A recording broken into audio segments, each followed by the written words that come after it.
Start greetings, fellow time travelers. Welcome back to Timeless Sagas, your ultimate portal to the past. Today, we're diving into a topic that may bring joy, fear, or perhaps a bit of both. Yes, we're talking about the history of school. Now, I know, some of you might be thinking, school? Really? You're going to make us relive that? But bear with me, this story is more fascinating than you might think.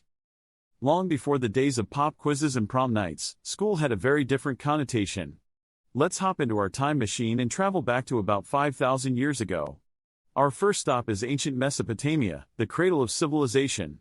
Here, the first known schools were established, primarily to teach the children of the wealthy about religion, reading, writing, and laws.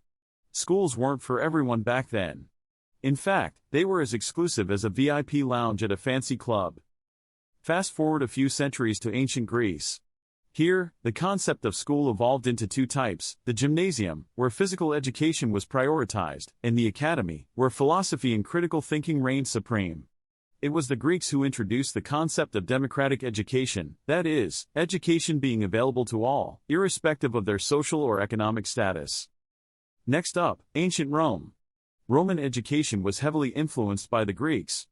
However, they focused on practical education, teaching skills like law, public speaking, and physical training. It's kind of like the vocational college of the ancient world.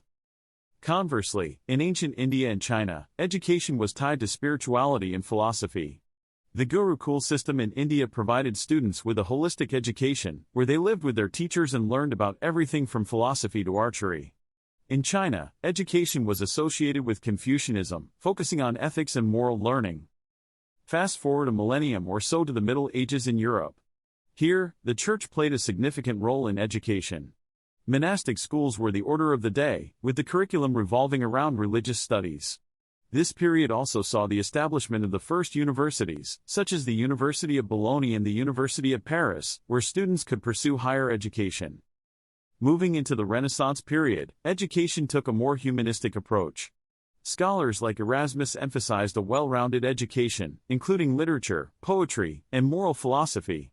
It was a holistic education before holistic education was cool. The 19th century marked a turning point in the world of education. The Industrial Revolution led to a demand for a more literate workforce, prompting the establishment of public schools. It was during this time that education became mandatory in many parts of the world. And yes, this is when the stuffy classrooms and rote learning most of us associate with school really took off. In the 20th century, we see more significant changes. Progressive education, championed by educators like John Dewey, emphasized experiential learning and critical thinking, moving away from rote memorization. This era also saw the rise of various educational philosophies and pedagogies, such as Montessori and Waldorf, that continue to shape our education system today.